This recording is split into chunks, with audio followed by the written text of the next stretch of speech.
8th class کا student ہے، ماں باپ کا اکلوتا بیٹا ہے. 12,000 تنخواہ پر اپنے بیٹے کو اسکول سے ہٹا کر وہ رکھوا دیتے ہیں فیکٹری میں، تاکہ گھر کا جو سرکل ہے وہ کسی نہ کسی طریقے سے چلتا رہے. شہروز نامی لڑکا ہے اور اس کے ساتھ کچھ اور لڑکے ہیں. انہوں نے میرے ساتھ بدکاری کی ہے اور اس کے بعد مجھے روکنے کے لیے کہ میں کسی کو نہ بتاؤں میرے منہ میں ہوا والا پائپ ڈالا ہے اور اس کا بٹن آن کر دیا. تب تک اس کے بٹن کو آن رکھا ہے جب تک میں اس حالت میں نہیں پہنچ گیا. اب جو بچہ ہے اس کے منہ میں اتنے پریشر ہوا گئی ہے. ڈاکٹرز کا کہنا ہے کہ جب بچہ ان کے پاس لایا گیا تو اس کا معدہ پھٹ چکا ہوا تھا ہوا کے پریشر سے. السلام علیکم جی. لاہور کے علاقے کانا میں افسوسناک واقعہ پیش آیا جہاں پر ایک بچہ جس کی عمر تقریباً 15 سال ہے، اس کے منہ میں ہوا والا پائپ ڈالا جاتا ہے، بٹن آن کر دیا جاتا ہے اور تب تک بٹن کو آف نہیں کیا جاتا، پائپ نہیں نکالا جاتا جب تک بچے کی حالت غیر نہیں ہو جاتی. اب ایک بچہ جس کی عمر 15 سال ہے اس کو اتنی بھیانک سزا، اتنا اس کے ساتھ برا سلوک کیوں کیا گیا؟ ایسا اس نے کون سا گناہ کر دیا تھا جس کی اس کو یہ سزا دی گئی؟ واقعہ ہے کیا؟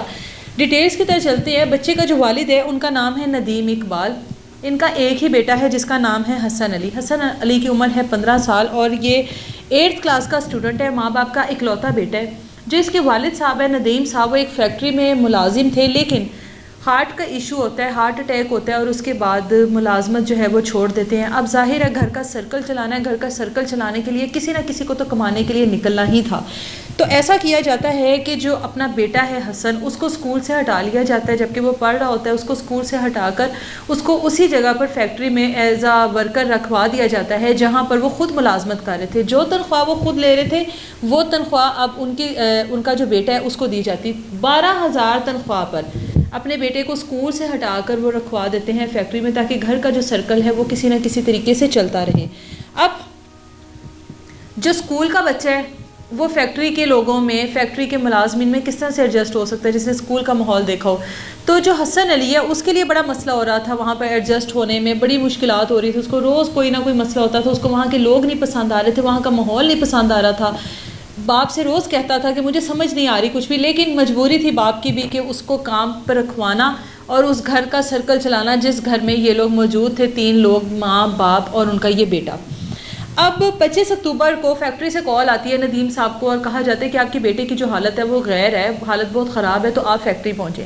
اب باپ فوری طور پہ فیکٹری پہنچتے جا کر دیکھتا ہے کہ بیٹے کی حالت اتنی زیادہ خراب ہے کہ باپ کو ایک لمحے کے لیے سمجھ نہیں آیا کہ میرے بیٹے کے ساتھ ہوا کیا ہے. بیٹے کو فوری طور پر اٹھاتا ہے اور اس کو لے جاتا ہے نزدیک ہاسپٹل میں، کاہنا کے. وہاں پہ لے کے جاتے ہیں. وہ کہتے ہیں کہ ہمارے پاس کا کیس نہیں ہے، بچے کی حالت آپ کی بہت خراب ہے، آپ اس کو لاہور لے جائیں، کسی اور ہاسپٹل لے جائیں. وہاں سے بچے کو اٹھاتا ہے جنرل ہاسپٹل میں لے جاتا ہے. جنرل ہاسپٹل والے جب بچے کو دیکھتے ہیں وہ کہتے ہیں، وہ بھی جواب دے دیتے ہیں، وہ بھی کہتے ہیں جی ہمارے بس کا یہ کیس نہیں ہے، بچے کی حالت جس طرح کی ہے آپ اس کو کہیں اور لے جائیں، ہم لوگ اس کا علاج نہیں کر سکتے، ہم لوگوں کے پاس وہ تمام تر چیزیں نہیں ہیں جسے دیکھا جا سکے بچے کے ساتھ کیا مسئلہ ہے. والد بچے کو پھر اٹھاتا ہے اور وہاں سے جنا ہاسپٹل میں آ جاتے ہیں. جب جنا ہاسپٹل میں آتا ہے اور ان کو سارا معاملہ بتاتا ہے کہ میں کہاں سے چلا ہوں اور میں کہاں تک پہنچ گیا ہوں، میرے بچے کا علاج شروع کر دیں، کسی نہ کسی طریقے سے میرے بچے کی جان بچا لیں، میرے بچہ اس ٹائم تکلیف میں ہے. جنا ہاسپٹل والے جو ہیں بچے کو داخل کرتے ہیں، بچے کا علاج معالجہ شروع کرتے ہیں، ٹریٹمنٹ سٹارٹ کرتے ہیں. اور اسی دوران جو باپ ہے اس کو تھوڑا سا ہوش آتا ہے، پولیس کو انفارم کرتا ہے، کال کرتا ہے اور بتاتا ہے کہ یہ وقوع ہوا ہے میرے بیٹے کے ساتھ، آ جائیں. پولیس آتی ہے. ڈاکٹرز کی موجودگی میں، پولیس کی موجودگی میں جو حسن علی ہے وہ سٹیٹمنٹ دیتا ہے پولیس کو کہ شہروز نامی لڑکا ہے اور اس کے ساتھ کچھ اور لڑکے ہیں. شہروز نامی لڑکا ہے اور اس کے ساتھ کچھ اور لڑکے ہیں. انہوں نے میرے ساتھ بدکاری کی ہے اور اس کے بعد مجھے روکنے کے لیے کہ میں کسی کو نہ بتاؤں میرے منہ میں ہوا والا پائپ ڈالا ہے اور اس کا بٹن آن کر دیا. تب تک اس کے بٹن کو آن رکھا ہے جب تک میں اس حالت میں نہیں پہنچ گیا. اب جو بچہ ہے اس کے منہ میں اتنے پریشر ہوا گئی ہے اور اس ٹائم تک انہوں نے ہوا اس کے منہ میں جانے دی ہے جب تک اس کا معدہ پھٹ نہیں گیا. ایسا ڈاکٹرز کا کہنا ہے کہ جب بچہ ان کے پاس لایا گیا تو اس کا معدہ پھٹ چکا ہوا تھا ہوا کے پریشر سے. خیر بچہ یہ سٹیٹمنٹ دیتا ہے، یہ سٹیٹمنٹ پولیس کے سامنے دیتا ہے، اپنے والد کے سامنے دیتا ہے. FIR ہو چکی ہوتی ہے. شہروز کو جا کر اریسٹ کر لیا جاتا ہے. اب 3 دن کے بعد تقریباً 28 اکتوبر کو جو حسن ہے وہ اس دنیا سے چلا جاتا ہے. اللہ تعالیٰ اس کے لیے آسانیاں فرمائے. اکلوتا ماں باپ کا بیٹا تھا، اتنی اذیت اس نے لی، ایک ایسی چیز کی اسے سزا کاٹی جس میں وہ کہیں نہ کہیں کچھ اس کا گناہ تھا ہی نہیں. ایک تو اس کو اذیت پہنچائی گئی، ایک تو اس کے ساتھ بدکاری کی گئی، اس کے بعد اس گناہ کو چھپانے کے لیے اس کو اتنی بھیانک موت دی گئی کون لڑکے تھے. اب صرف شہروز کو پکڑا گیا ہے، جبکہ حسن علی یہ کہہ کر گیا، یہ اسٹیٹمنٹ دیتا رہا، اس کا باپ کہتا رہا کہ میرا بیٹا کہتا رہا ہے کہ 3 سے 4 اور بھی لڑکے تھے.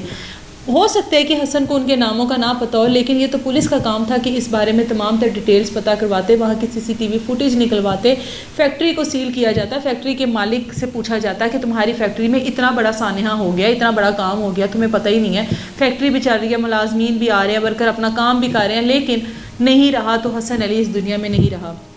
حسن علی کے جو چاچو ہیں، غالباً چاچو ہیں یا اس کے تایا ابو ہیں، ان سے بات ہوئی تو ان کا کہنا تھا کہ اس حادثے کے بعد جو اس کا والد ہے حسن علی کا، ندیم صاحب، وہ دوبارہ سے ہاسپٹل میں ایڈمٹ ہیں، کیونکہ وہ آلریڈی ہارٹ پیشنٹ تھے، جس وجہ سے وہ کام نہیں کر سکتے تھے. اس وجہ سے ہی انہوں نے اپنے بیٹے کو فیکٹری میں ملازم کے طور پہ رکھوایا تھا. اور اس کے بعد بیٹے کا اس صدمے کے بعد وہ پھر سے ہاسپٹل میں داخل تھے اپنی اسی تکلیف کی وجہ سے. یہ سارا وقوعہ تھا جو ایک 15 سالہ لڑکے کے ساتھ پیش آیا، اور اس کو اتنی بھیانک موت دی گئی. وہ کتنی تکلیف میں رہا ہوگا، اس کو کتنی اذیت ہوئی ہوگی جب یہ سارا کچھ اس کے ساتھ ہو رہا تھا. اب خیر، اب ایک طرف تو اس کے والد کی اس طرح کی ناساز حالت ہے، دوسری طرف بیٹے کا صدمہ ہے، اور یہ بھی دکھ ہے کہ اب ہمارے گھر کا سرکل کیسے چلے گا. جس بیٹے کو اسکول سے ہٹا کر ملازمت میں ڈالا، جس بیٹے کی پڑھائی چھڑوا کر اس کو فیکٹری میں بھیج دیا، اس کو کام پر لگوا دیا، وہ بیٹا ہی اب اس دنیا میں نہیں رہا. اب کون کمائے گا اور ہمیں کون کھلائے گا؟